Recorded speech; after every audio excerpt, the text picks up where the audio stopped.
اللہ الرحمن الرحیم۔ معزز خواتین و حضرات، اسلامی تعلیمات کا خوبصورت ترین پروگرام فتاوی آن لائن آپ کی خدمت میں پیش ہے۔ یہ پروگرام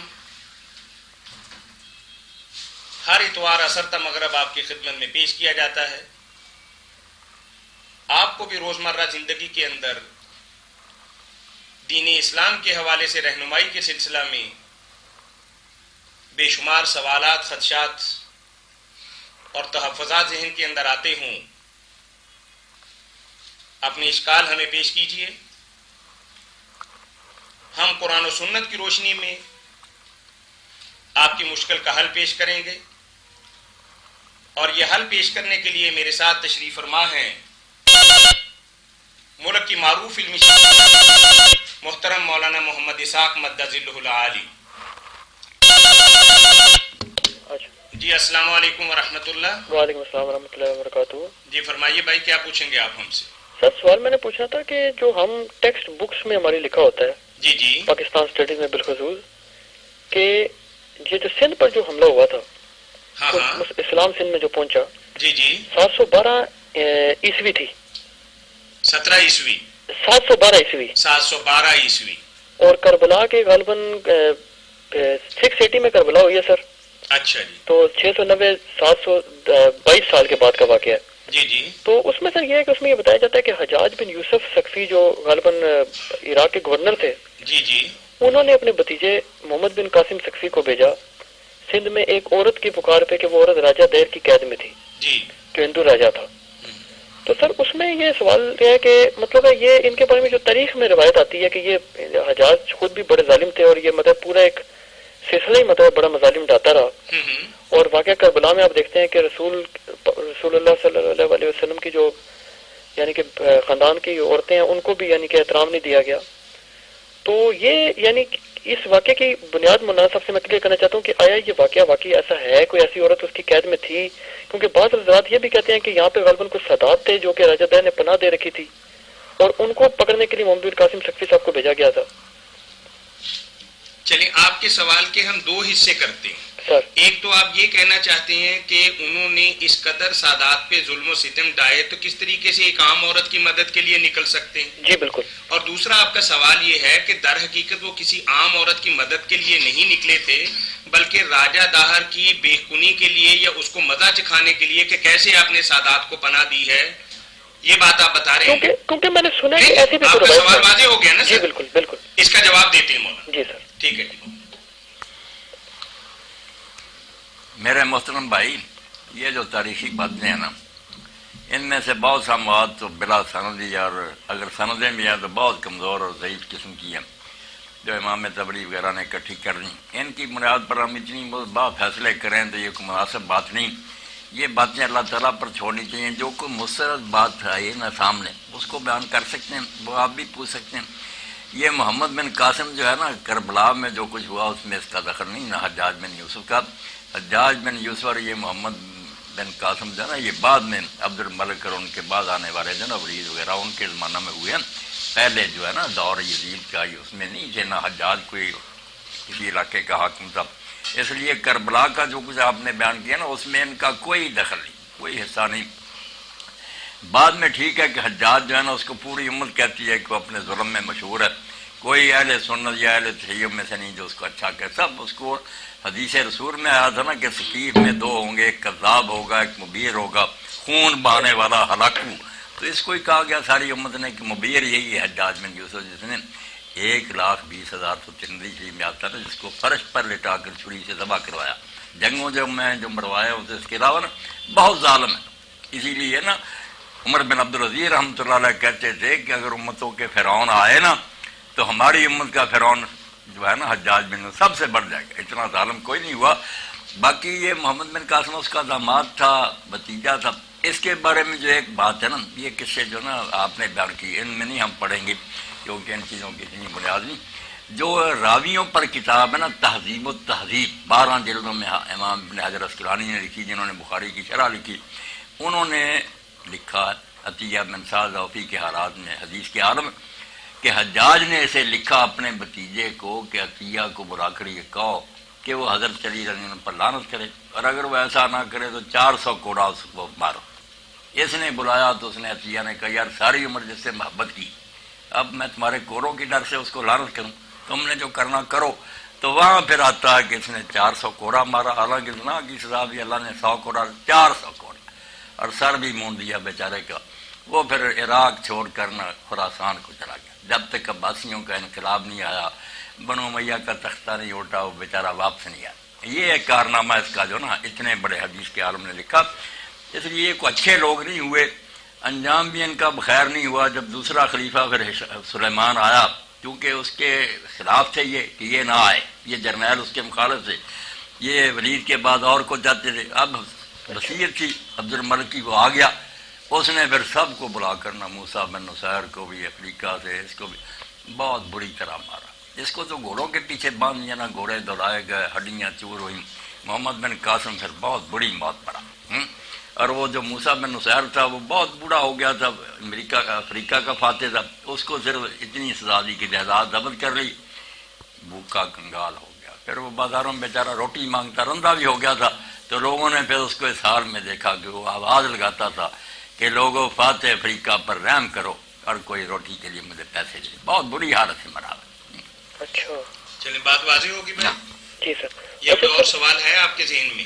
سر اور سوال میرا یہ تھا کہ مولانا جی مولانا کے مطلب میں نے کافی خطابات وغیرہ سنے ہیں، میں تو ذاتی طور پہ بڑا ان کا فین ہوں۔ جی تو میری کچھ ایسے حضرات ہیں نہیں، آپ نا ٹیپیکل سوال کیجئے گا، بس ایک نا تھوڑا سا مطلب ایک آدھ سطر کا، تاکہ آسانی رہے بات۔ آسانی، اور لوگوں نے بھی سوال کرنے بے شمار احباب بیٹھے بھی ہیں اور کچھ لائن میں کال کرنے والے بھی ہوں۔ اچھا سر، سوال میرا دراصل اور لوگوں نے بھی سوال کرنے نا، آپ ایک آدھ سوال کر لیا کریں۔ جو مولانا کے ناقدین ہیں وہ یہ کہتے ہیں کہ جو مولانا جو باتیں بیان کرتے ہیں یہ اہل حدیث مکتب فکر میں یا اہل سنت بریلوی مکتب فکر میں یا اہل حدیث مکتب فکر میں یا دیوبند میں کسی کی بھی نہیں ہے۔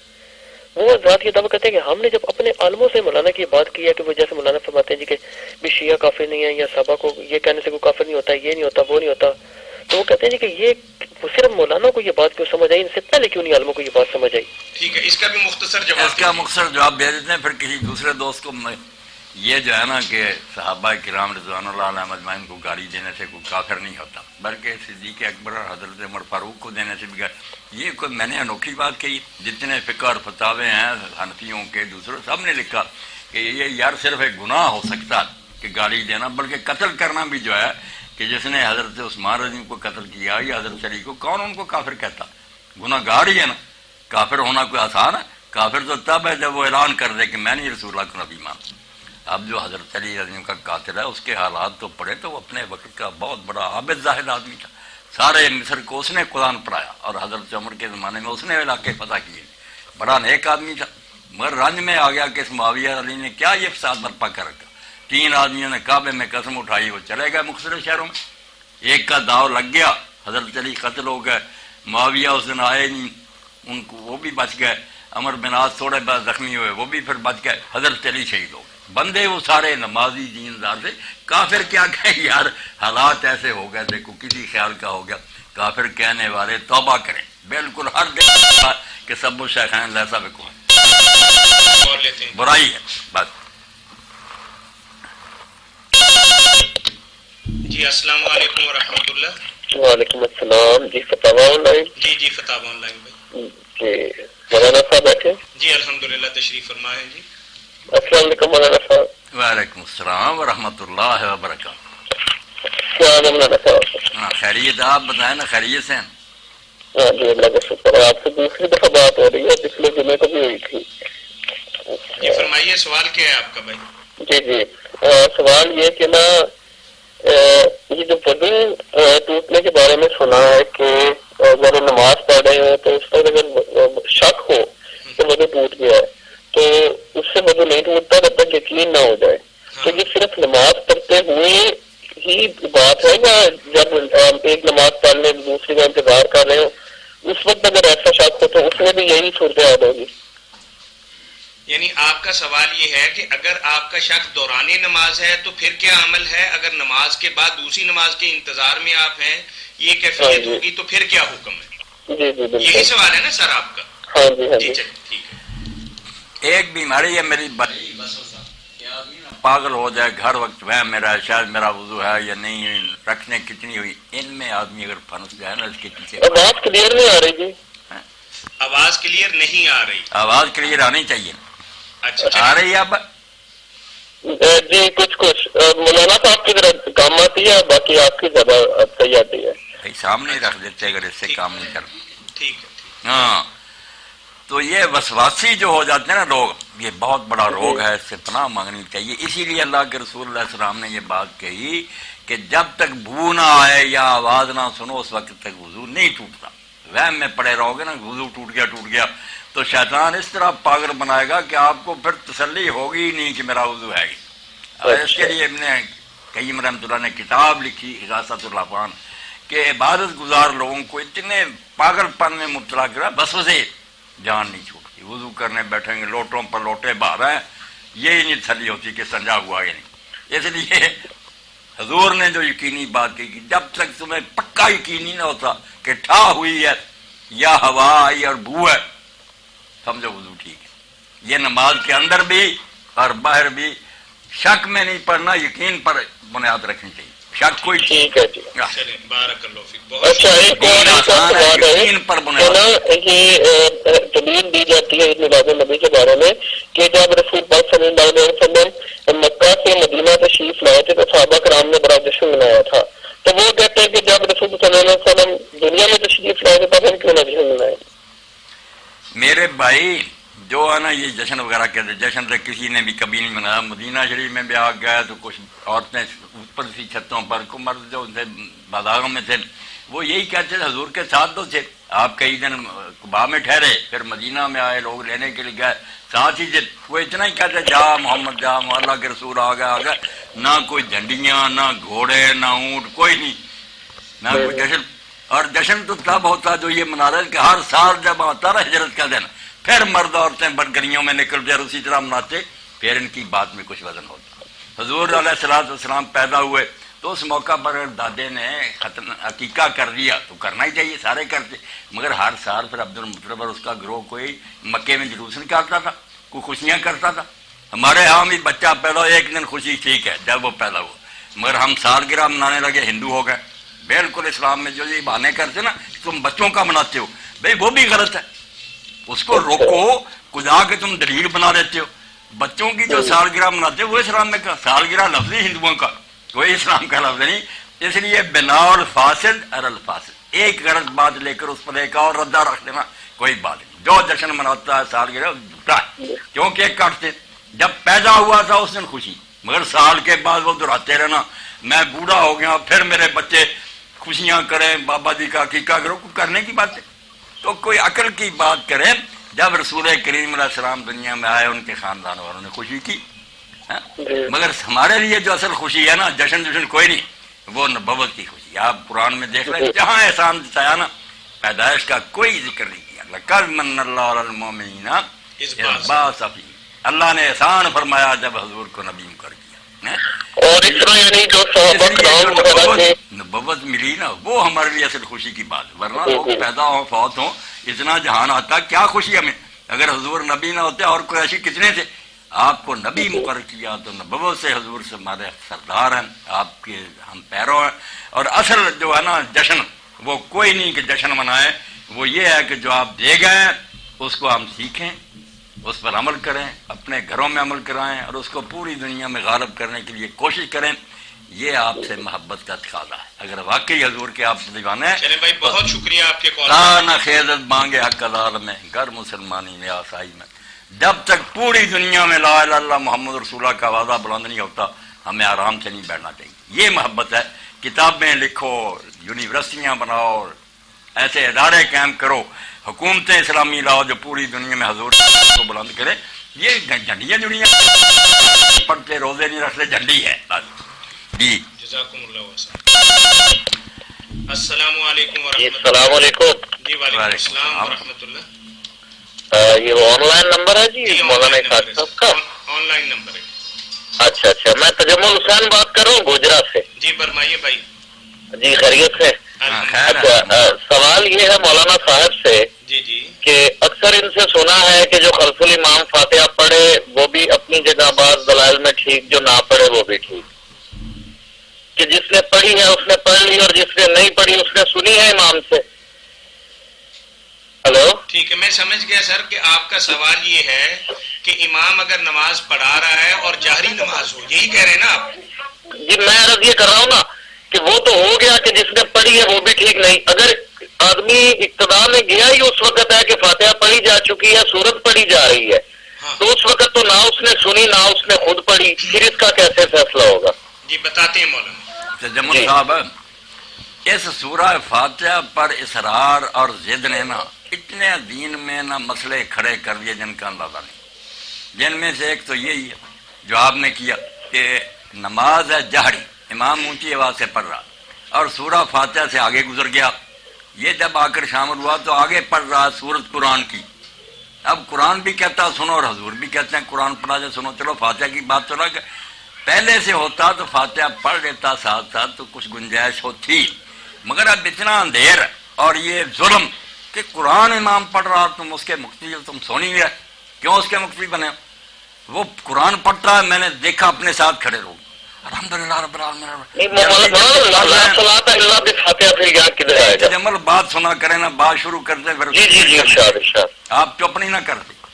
جی اس لیے دیکھیں نا کہ وہ آگے ہے چلا گیا، یہ قرآن ساتھ پڑھتا ہے. کوئی ہے امام کی اقتدا والی بات؟ اگر اس کا قرآن نہیں سنا اس کے پیچھے کیوں کھڑے ہیں؟ دوسری بات جنہوں نے پھر یہ نکالی کہ اگر آدمی رکوع میں آ کر شامل ہونا، پوری امت خدا گواہ میں یہاں بیٹھ کر کہتا ہوں ایک عالم بھی نہیں مخالف تھا کہ وہ رکعت ہو جاتی ہے. فاتحہ پڑھنے والے بھی مانتے تھے، نہ پڑھنے والے بھی مانتے تھے کہ کھڑے کھڑے کی بات الگ ہے. رکوع میں جو آدمی شامل ہو گیا نا اس کی رکعت صحیح. کوئی صحابی اس کے خلاف نہیں تھا، کوئی امام خلاف نہیں تھا. اسی لیے ابن تیمیہ رحمۃ اللہ نے بھی لکھا کہ اس پر تو امت کا اجماع. اور اب بھی جو کتابیں آئی ہیں بلوغ المرام کی شرح ساتھ نجدی علماء کی، انہوں نے کہا یار یہ کوئی مسئلہ ہے کہ رکوع کی رکعت نہیں ہوتی؟ کیوں نہیں ہوتی؟ پوری امت کا اعتقاد ہے کہ ہوگی. باقی اللہ کی مرضی ہے کہ فاتحہ پڑھی یا نہیں پڑھی. دیکھیں نا سادہ سی بات ہے، ہم سفر کر کے اب آئے، زور اثر کی 4 رکھتے ہیں، ہم نے 2 پڑھی ہیں. وہ 2 جو باقی ہیں وہ کم فرض ہیں، وطن میں وہ بھی فرض ہے برابر کی، مگر سفر میں اللہ نے قبول کر 2. اسی طرح کھڑے کھڑے فاتحہ پڑھو نہ پڑھو اللہ کا بحث کروں گا، مگر رکوع میں مل جانے پر کوئی عالم اختلاف نہیں رکھتا. یہ تو حضور کے پیچھے اس طرح لوگ ملے ہیں کہ پیچھے سے صف میں آ کر بھی نہیں، پیچھے سے انہوں نے سمجھا حضور رکوع میں چلے گئے، رکعت چلی جائے گی، اللہ اکبر کا رکوع کیا، چلتے بھی آئے پڑھتے بھی آئے، اور بعد میں بھی یہ کیا. یہ کہتے نہیں حضور نے منع کرنا. بہت صحابی بعد میں بھی یہی کرتے تھے کہ دیکھا مسجد میں داخل ہو گئے، جماعت رکوع میں چلی گئی.